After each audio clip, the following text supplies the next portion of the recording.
Hello, I'm Niall, I'm Charlie.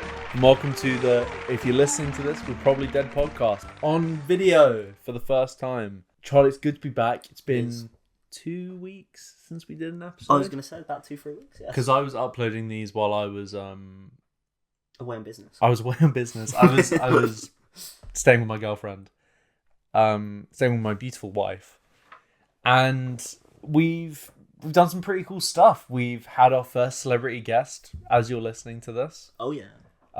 Neil Maskell, who was delightful. He sounded Unfortunately, I did have a few queries about the Michael Smiley or lack thereof. What had happened is I'd recorded it, done a 50-minute interview with him, 45 minutes, realised at the end it didn't record any audio. So there is no Michael Smiley interview, but we will probably get him back on for something else. Sounds good. Because he was a lovely, lovely man, and we had a very, very long chat about the film and the industry and all sorts. So if I can ever get that recovered, I don't know. There's a little bit of drama going on in the producer bit. Okay, it's fine. Oh, by the way, so this is obviously being filmed. We would love to introduce our newest member of the team, Theo. If you want to get your face in, there we go. There's Theo. Theo editing this. Put in a video of yourself waving at your camera. Say hello. And also pitch up your voice. See, this is the fun thing about now having an editor, is that I can make absurd requests. I'm not doing it. I was going to say, I don't think he'd do it. I think if we get him to do some silly ones, he will probably do them. So this is kind of like the podcast being reborn. So there's going to be a bit more structure this time, a bit more chat, a bit more gifts, gaffs. Today we've got our new segments. We've got film news, which we're going to be going through in a minute, and we've also got Louis' game hour, Louis' fun hour. Hour? It's not. It's just the Game Grumps 10-minute power hour, that kind of vibe. And this week we are playing, I believe, the Newlyweds game. Also, we are working on getting Louis his own mic, so you'll actually be able to hear him clearer next week. Hopefully, once we've got this whole situation, we're gonna get a different sort of whole thing. But so film news. This is going to sound a bit... Again, we're playing with form this episode, I think. What's the next one, Niall? We got our first trailer for the highly anticipated James Bond game, 007 First Light. I've seen it. It looks fantastic. It's been developed by the studio that made the Hitman games, which I'm a huge fan of. It looks very Hitman-y. It looks very what's James Bond getting up to I feel now? like we haven't had a James Bond game for a long time. I'm trying to think of what the last since Skyfall, I think. I can't even. I don't think I've ever actually played. You've never played GoldenEye? Is that the? I think Louis nodding. The GoldenEye was like the OG. I remember. FPS. I know a lot of people talk about that game with a lot of love. But I've never played it. So I'm looking forward for the. Maybe we'll do it on the show one day. Maybe we'll do a gaming episode. A gaming episode, if they want. Let us know in the comments. Let us know in the comments below. If you want. Do you want the GoldenEye episode? Say yes. Say yes with a golden eye. A golden eye. Or put something gold in the comments. Mar 2 was announced as being in development, with Octavia Spencer confirming this by doing a little sneaky post on her Instagram. Sneaky. We also got our first trailer as we're recording this today for Ari Aster's new film Eddington. Ooh. It looks fantastic. It's starring Joaquin Phoenix, Emma Stone, Pedro Pascal. I have not seen this today. Austin Butler. There's the main actor from the recent seasons of Top Boy, Michael Ward, isn't it? It looks fantastic. It looks crazy. So it looks really, really good.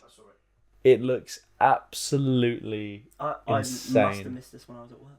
So we'll have to show Charlie that in the break, because we are sponsored today, and we'll get into our sponsor in just a bit. Blumhouse announced that they are working on an adaptation of the cult horror game Phasmophobia, which I don't really know how you do that. Surely it's just that's just a ghost film. Ghostbusters. It's just Ghostbusters, or it's just the Blair Witch Project. Because I would imagine they do a fan footage film. I'm excited for that. I spent long hours playing that game. I've never played it. I feel like Theo was the same. I feel like maybe Louis. Yeah. I still remember one of my favourite moments is playing with Caitlin, where I had all the equipment and she was like, "Oh no, it's fine, go in." And I was in, and the door locked, and I died, and I did actually get annoyed. Was it scary though? I wouldn't say the game's scary. More annoying. No, it was more. It was just kind of like it was a fun scare. Like it was nothing like you go terrifying, but like when you did get caught or like you were doing something like So it's not like Outlast. It's more like, what was that recent game that was kind of like that, Lethal Company? Yeah. So it's more like that, where there's proximity chat and there's creatures abound. Yeah, I wouldn't say it was like a terrifying game, but it was definitely fun to play, especially when you had like a group of friends on it and it was night and you turn all your lights off. It's kind of fun. Well, that's very interesting. So we'll keep an eye out for that. And recently we also got new teasers, courtesy of Netflix's To Doom event, of Guillermo del Toro's Frankenstein and Rian Johnson's new Benoit Blanc film, Wake Up, Dead Man. Love Knives Out. So I'm very, very excited for that. Oh, Knives Out is like... I remember... Me and Caitlin saw Glass Onion in cinema when it was out. And I was so happy that I saw it before it came out of cinema. Because it was only in there for a specific amount. It was in there for like 2 weeks. Yeah. It was in there for such a short amount of time. And I literally said to Caitlin, I was like, the first thing we have to do is go see it. And we're going to do the same for this one, because I'm sure it will come out in cinema Definitely going to go see it in cinema. And the first Knives Out is one of my favourite movies. It looks like it's going to be the best one yet. Andrew Scott as a priest again, I think? No, I don't think he is. Because the vibe I got from it is that they kind of tried to get a lot of people that played villains to come into this film. Because I feel like a lot of people who are he played Moriarty, didn't he? Andrew Scott, yeah. In Super Hoolock. That's a little reference for all you Tumbleheads out there. So, yeah, we're all excited for that. And now we are playing Theo. Do like a big, massive, amazing edit saying like with a big game saying newlywed.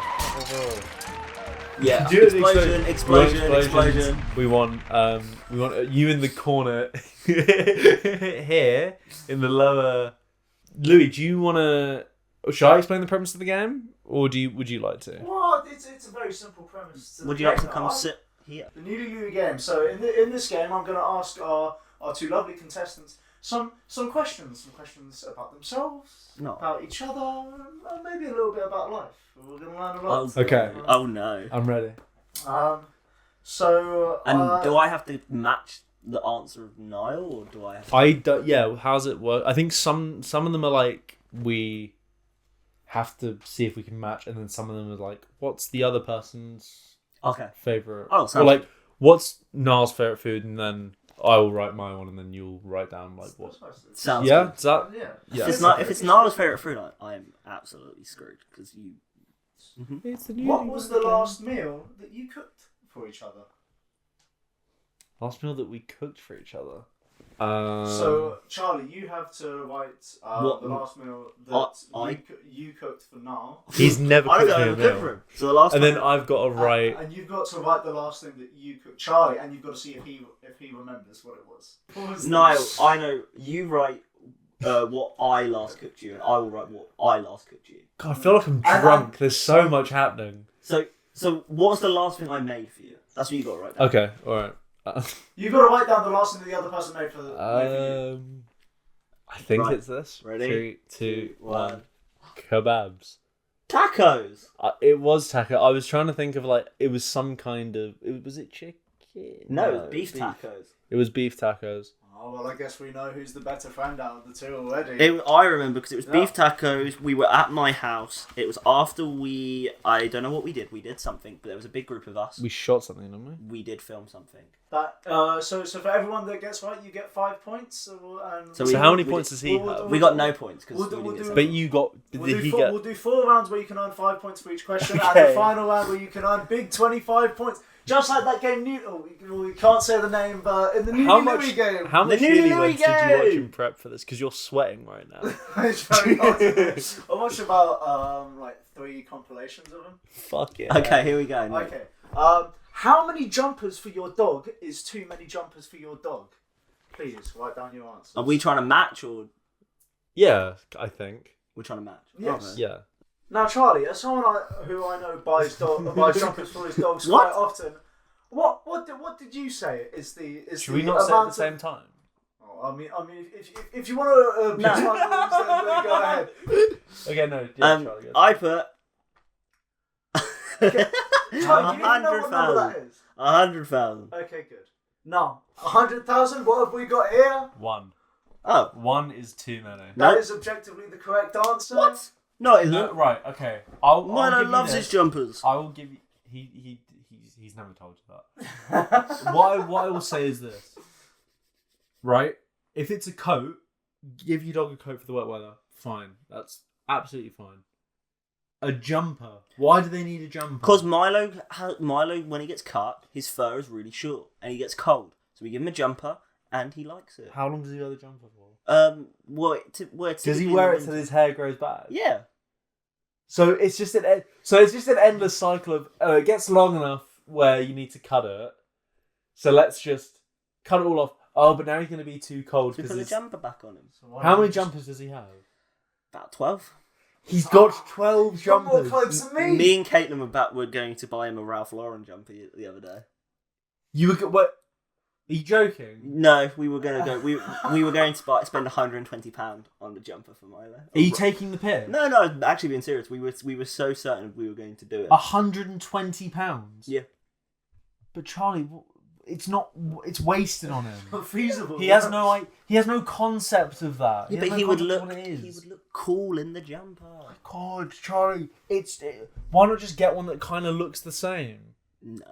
But Okay, let's move on. oh my God, okay. Well, we got a deep look into Charlie's financial doings. Fucking hell. The next question. I've taken this from the original the game. The newly living again. The newly living. Is your bed made for Whoopi? Please write your answers down. what? Is your bed made for Whoopi? What the fuck's whooping? Well, no, I think you know what Whoopi is. What is Whoopi? What do you mean? Is it made for it? Yeah, like is your bed good or made for Whoopi? Good or made for whooping? Yeah, good or made for I'm Whoopi. so confused what Whoopi is. Hanky panky. Yes. Hanky yeah. panky. Hanky Okay. panky. I- What? Okay. Why didn't you say that instead of Whoopi? No. Reveal your answers. Sure. Yes. Great, you both get 5 points. Each of our contestants are at 10 points. We're on 10 points. How? Fourth, because you get 5 points for every question that you get right. Okay. So we got 10 points. But we each haven't got one right. We've only got one correct. We've only got Yeah. one correct. No, but you got 2 correct because you got the last one. No, Oh, we didn't. We didn't get the last one. Don't worry, let's move on. Yeah, let's get move on. on. Let's move on. What is your What is each other's least favourite kind of person? What? Please write your answers down. What do you mean? Least favorite It's kind open of to person? interpretation. Do you mean like personality types? Yeah, it can be whatever. Like would selfish fall under that, for Yeah. example? Yes. Okay. It also doesn't help that I can kind of see Charlie writing because he's holding it like this. Well, then don't look. I'm clearly not looking. My pen stopped working. Okay, should we say the same line? Yeah. Okay. People who complain a lot. I put nasty. You put nasty. I put nasty. That's a very unlikable trait, isn't it? I put people who complain a lot. People who complain about- People who complain a lot. Yeah. So you're not a fan of Larry David? I don't know who that is. Well, so that nasty isn't people who complain a lot. And what did you write, Charlie? For now, like, who's his least favourite kind of person? People who complain a lot. People who, No, no. 'cause Is that? I'm assuming you were thinking people you don't like. Yeah. Yeah, no. It's people, the kind of person I don't like. Oh, my bad. Spitball. No, but wait, that doesn't make sense because then we both put our own answers. Oh, it doesn't fucking matter. It doesn't matter. And for our final question that links into today's topic of film, how many deaths are there in American Werewolf in London? How many deaths? Yeah. Are we all right? Is it like whoever gets it to the closest? Yeah, I mean, Okay. if neither of you get it, the closest one. Yes, sir. Ready? Mhm. 3, 2, 1. 12. 10. Oh, it seems neither of you got the big answer, so you won't be getting the whole 25 Who was points. closest, though? You were closest. What is it? The total of on-screen deaths, or implied deaths at the very least, is 20. 20? 20? I was well off then. I was halfway there. Does that mean I win then? That means Charlie wins the first game of the Newly Louie game. The Newly Louie game. Well, that was great, and we're gonna go to a break now, and we'll be back after these messages. Summer is approaching, and that means long, lovely days tanning on the beach. If you're looking for something a bit different this year, then why not check out this week's sponsor, Innsmouth.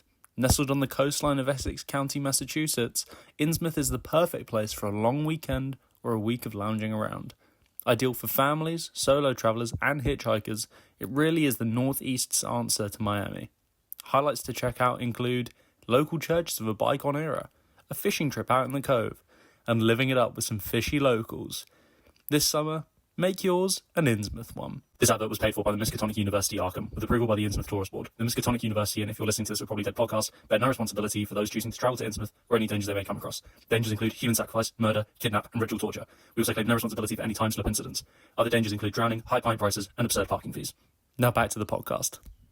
Charlie, those are some fantastic ad reads. I don't know what you thought, but I thought the person who read those was fantastic. I thought Theo coming in the corner again as a little man was fantastic.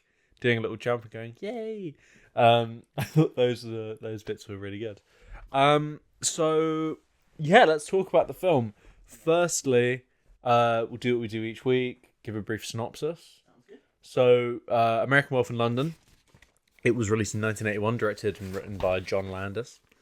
It follows David and Jack, who go hiking on the Yorkshire moors, only to be attacked by a werewolf, which then causes David to become a werewolf, and then he goes on a rampage through London.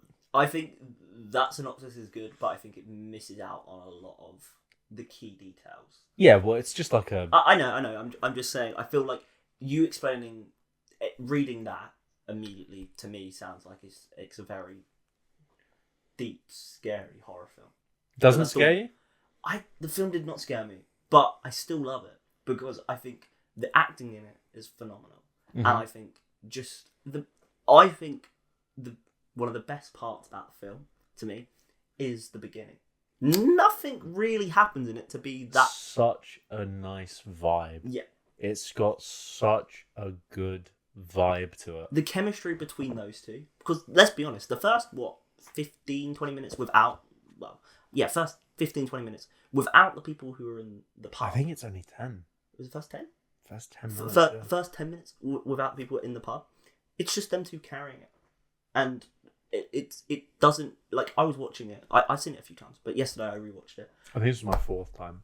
And I watched it, I was just like, every time I see it, I'm just get a little bit happy. Just because I know it's a horror film. Horror film shouldn't make you feel like that. But it just... I get what you mean. They're both so funny together. And even though, let's be honest, we don't know who they are when they first come in, but you can already tell that these two are close and they've been with each other for a long time and they know each other very well. Just for how they were playing off with each other, and you just feel kind of part of their group. I know it's not like it felt like I was there as well, being part of it. And I think that bit really sets the story up so well of how it goes, with him becoming a werewolf, and he's so terrified of hurting people that, let's be honest, when you first, if you were in that situation, you would either go, you'd think you're going crazy. Yeah. And I think he does that pretty well. I think he plays it off pretty well. Yeah. Plus, he gets with Jenny Agutter. Yeah, with a doctor. Alex Price. One of my favourite lines is, "I don't bring random American travellers home a lot," and I just think that's such a, because it is kind of a comedy as well. Well, it's a horror comedy. It was, I would say, probably one of the best examples of balancing both horror and comedy at the same time. I would agree with that, because again, the one thing I will say, I love about the film is, like, how they do, like the special effects. Well, I know it's not special effects, but how they. Well, yeah, special effects. Yeah. How special effects and makeup. How they do it. You know, it's the special effects in that film are something else. Should we talk about the special effects? Yeah. So, it was the first ever film to win the best makeup at the Oscars, which makes so much sense. I think it's such a good film to have to be the start of what is like, you know, you see some amazing like Shape of Water. I think it holds up against controversial opinion, holds up against Shape of Water. I think looking how at the fuck did they do it? Looking at it now, you the would hand? Yeah. When it grows and it like gets like, how the fuck did they do that? I think if you showed the picture of him transitioning into a wolf to anyone who hadn't seen the film now and say, when do you think this was made? I don't think people would say 1981. I think you could kind of place it anywhere. It's really timeless. It's so well done. And the one thing I do love about it as well is that it's in the film, it's not too graphic. I don't think it's... But it gets there in parts. There's parts that are pretty... But even, like, some of the scenes, like, when you are, like, as Louis said, the subway scene. Yeah, Louis gonna go through, like, a century of humiliation before he reaches Nirvana because he, instead of saying the tube scene, don't look at me like that. You know what you did. Even instead of saying he said subway instead of the tube, even though it's on Tottenham Court Road Station. And it was the first. Well, Louis, you would know that if you watched it. It was one of the first films for a long time to be actually allowed to film in Piccadilly. Yeah, and which was phenomenal, being that you could, instead of it being a set, it's actually real. So it gives you that London feeling because it's a real place. So it gives you that grit. Yeah, you're not making it on a set. I'm sure they could have, but using the actual place is a lot more. I don't know why I'm looking at you here, Louis, telling you this. But I just feel like I was gonna say I love the bits in East Proctor in the village. I think that's some of the best examples of like balancing humor and drama at the same time. Like the bit where the doctor goes into the pub and he's like, "Oh, how do you had some business with some American men? What's that all about? It's bloody shame." Goes all quiet. Everyone's goes quiet, and then the guy walks out and he starts talking to the guy outside, and then he's like, "Oh, I don't know what to say," and then like he starts saying something about they're in danger. He's a werewolf. And then like there's the guy, the bald-headed guy goes, "That's enough," and then he goes really quiet. He goes, "That's enough." It's so good. Everyone in this film. There's not a single bad actor in this film. And as well, we're talking about the special effects of how. So in the film, his friend dies, and he keeps seeing him, and the whole vision is him telling, "Look, in 2 days you're going to become a werewolf. You need to kind of kill yourself so you don't harm anyone." And every time he sees his friend, he gets more and more decayed, and which I feel like it's something you notice, but you kind of like be like, it happens gradually. It happens so gradually that you it just becomes kind of second nature until the final time where he sees him, where he's sitting in a cinema. This is like the final 20 minutes of the film. Chuckles, please. A bit classier. A porn theatre. Okay, a porn theatre, and he's sitting at the back, and his friend appears, and he's just full on just rotting away and just decaying, and you can see it, and it just looks phenomenal. And he's telling him, "Yeah, you need to kill yourself quickly," basically. And then you turn around, and the people in front of him at the cinema are also prior victims, as well, which are also decaying as well. And I just think, for being set in 1981, it looks fantastic. I think I could be wrong, but I think like the people who made like Jim Henson and Frank Oz had something to do with it. I'm pretty sure they did.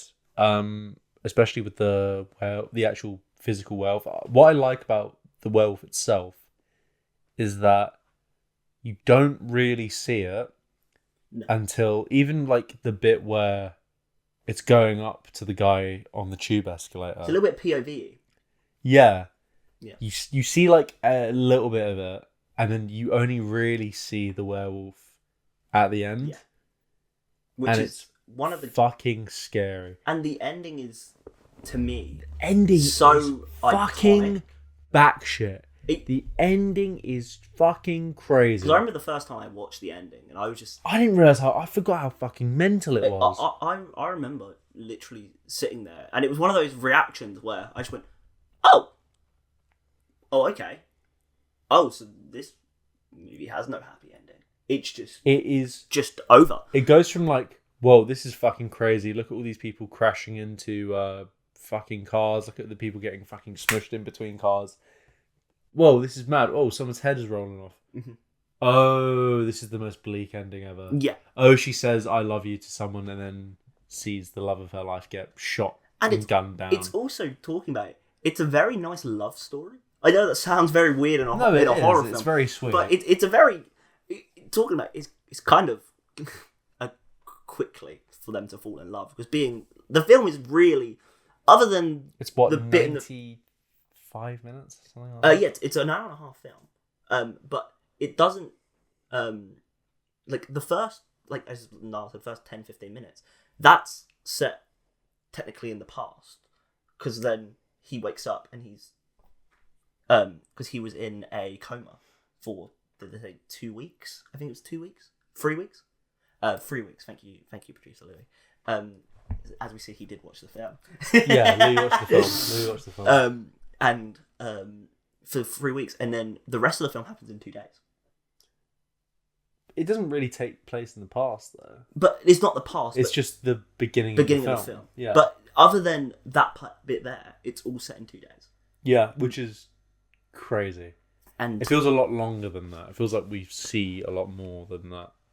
And as we found out in the quiz we just did before, there was 20 murders, or 20 killings. But I think a lot of those deaths, I would say, because I know he kills 3 homeless guys. Mm-hmm. He kills that couple. The person on the train. And then some of the police officers, am I correct? No, he kills David.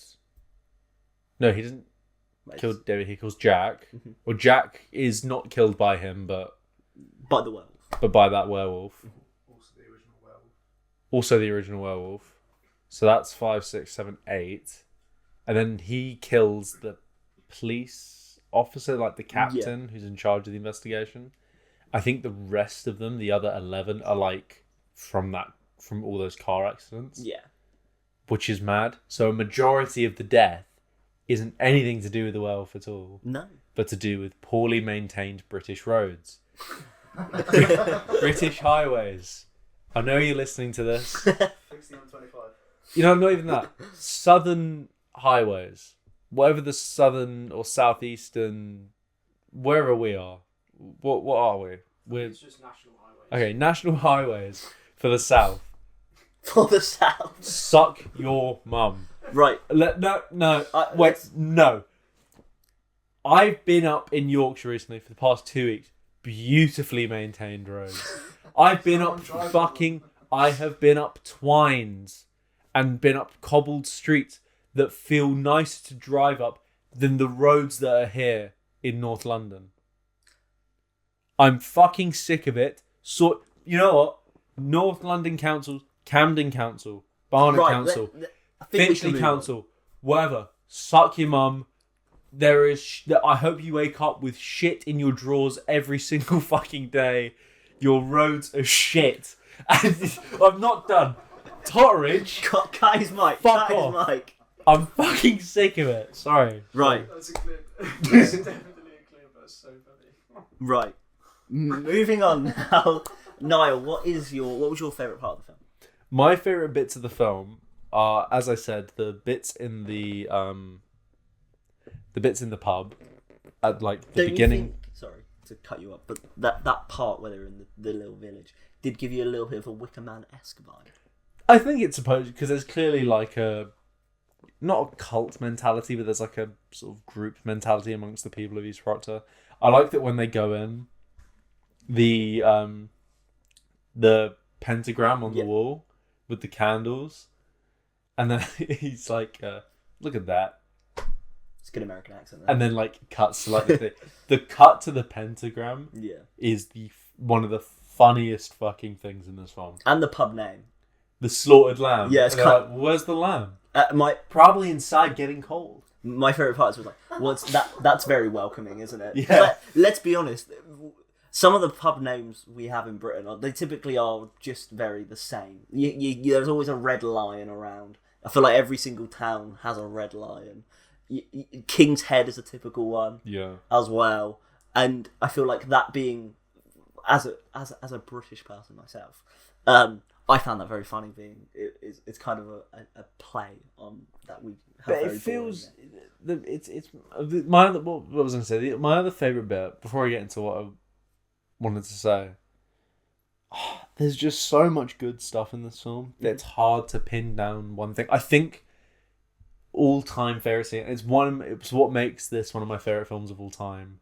Is that transformation scene? Yeah. It's Blue Moon's playing, isn't it?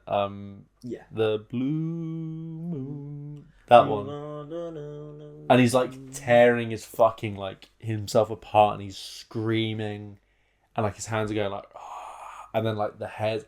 I still can't figure out how they did it. Even if like someone showed me a video of them, of how they did it, I'd still question it. I would not be able to fucking believe them. One of my favourite scenes is the scene, basically the second day, or the day of him dying, where he wakes up and he's in the zoo, and so funny. He doesn't know why he's there. And then he tells a kid he's naked. I love the kid. And he tells the kid he's got balloons. He's like, come here, I'll give you £1. And the kid comes over with some balloons. Like, give me your balloons, my famous balloon thief. Why would a balloon thief pay me £2? Yeah. Yeah, that's so exactly. Good. It's so funny. And then he runs off with the balloons, and he grabs the woman's coat, and then he goes back to the woman doctor.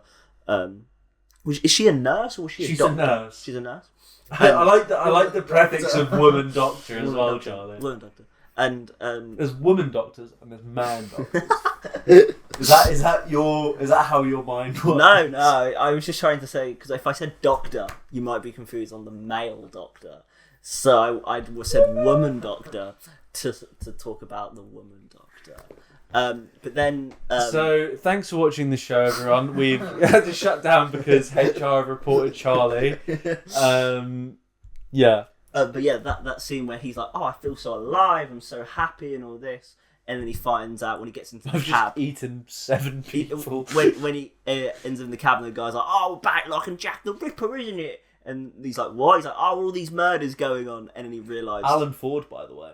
The famous comedian. No. No, am I talking about the wrong No, person? you're reading the wrong note. Oh, my man. That's Rick Mail. He's the guy in the pub playing chess. Yeah. No, Alan Ford is Bricktop in Snatch. He's the guy with like the really big glasses. He is the cab driver in this. Yes.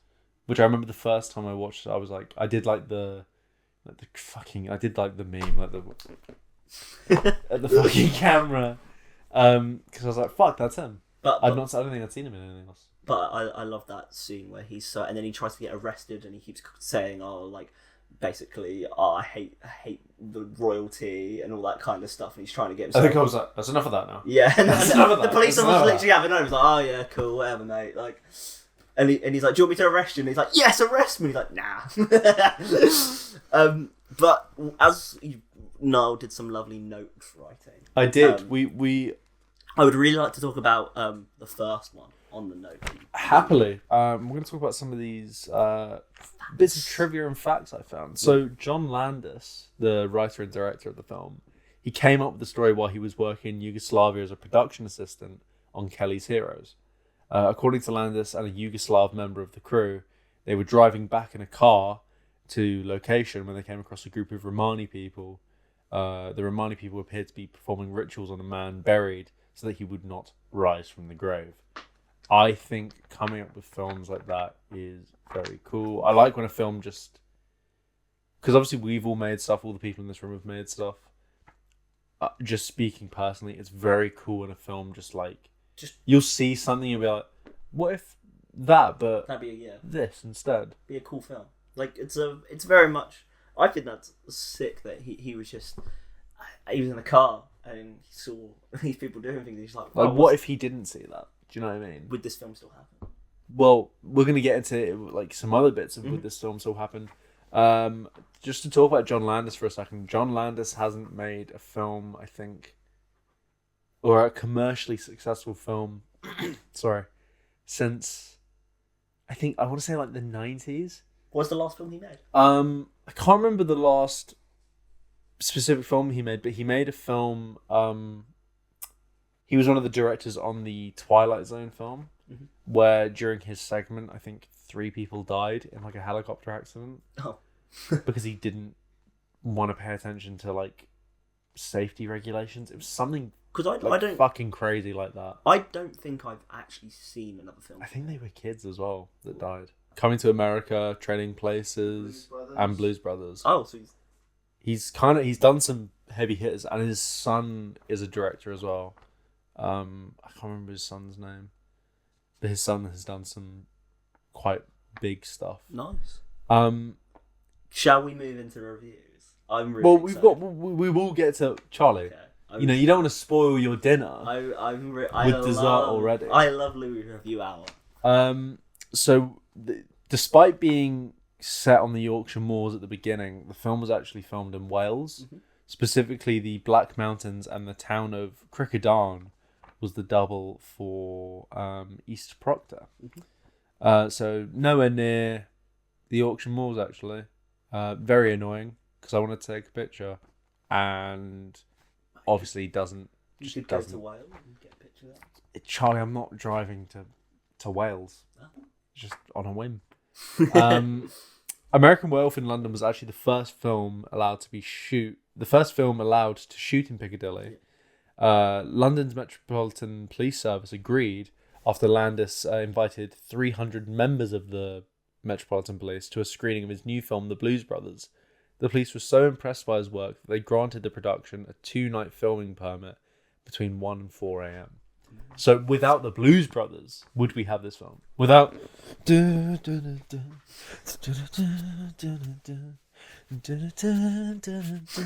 seen the Blues Brothers? No. You've not seen the Blues Brothers? Never seen it. Fantastic film. Never seen it. It's got Dan Aykroyd and producer Louis. It's your time to shine. Do some work. Who was in the Blues Brothers? It was a famous John Belushi. Never mind, I got it. John Belushi and Dan Aykroyd. I think it was John Belushi's last film before he died. Fantastic film. Highly recommend the Blues Brothers. On a budget of 5.8 million, this film grossed 62, which is just crazy, and that's not even adjusted for inflation. So it's probably double now. So that's 100. I don't know how inflation works. To be honest, I don't know why I said that. So 100. Let's say if it was 120. Only on a 5.8 million budget, doing that much. Fucking crazy. But Roger Ebert was also not a fan of it. He said that American Werewolf in London seems curiously unfinished, as if director John Landis spent all of his energy on spectacular set pieces and then didn't want to bother with things like transitions, character development, or an ending. I don't agree with that. No, I think it's a very good film, and I think it accomplishes everything it needs to. I could see what he says about the ending, but I like the ending. No, I really like the ending. I think the ending the ending does come out of nowhere. The ending's just bleak. Yeah, that's it. I wouldn't personally say that it's. I wouldn't say it's rushed. No, but I could see. If I was playing devil's advocate, I could see where he's kind of coming from, because again, it does, as I said, kind of come out of nowhere. But I think the film does what it needs to do. It tells you a story about 2 American guys who came over, and one gets attacked by a werewolf, and he thinks he's crazy, but he's not crazy. He becomes a werewolf, and he dies. Full circle. It's perfect. It ends perfectly. It's a full circle. We don't. It's to do with werewolf ends. How the beginning starts is with a werewolf dying it ends with a werewolf dying. It almost makes you wonder why they would make a sequel set in Paris. What's that about? I was going to say, I know there is a sequel, but is it terrible? Bad. Is it directed by? It's not directed by... No one involved in it. No one involved in it. In the original was involved in the sequel, and it was made by Disney. Disney, what the fuck are you thinking?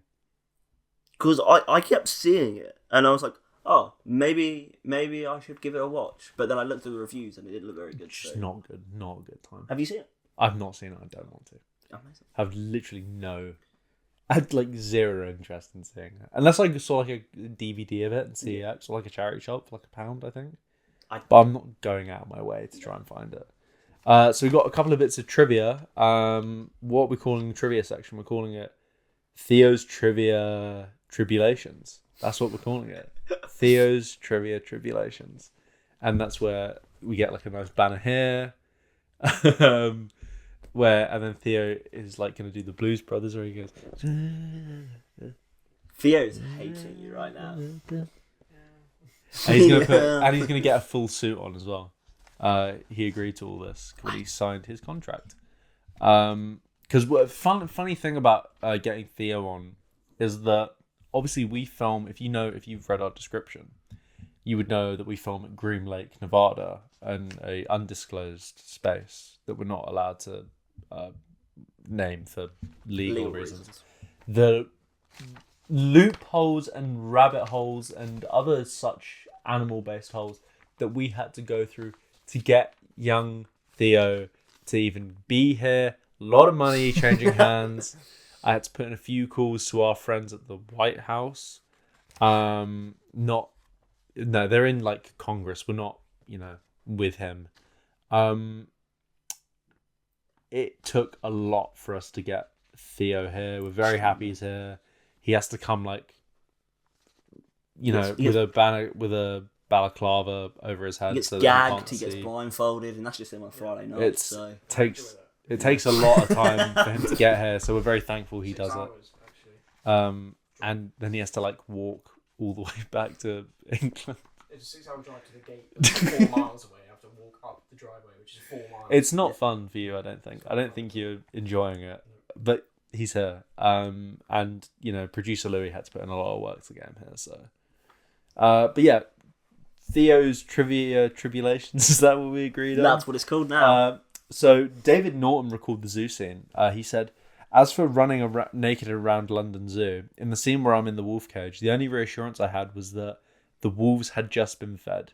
But the handlers still said that there were to be no loud noises or fast moves. Okay, I said hopefully. This will be just one take. So start rolling those cameras. We were supposed to be done by 9 a.m, but we overran. At one point I looked up and said, 'Wow, why have you got all those extras over there?' They replied, 'They're not extras. The zoo is open.'" Director John Landis had to avoid doing any full frontal nudity of David Norton during the transformation scene and dream sequences after Norton informed Landis that he was not circumcised, even though his role, David Kessler, was written as being Jewish. That's another crazy part in the film. The Nazi werewolves. We didn't talk about that.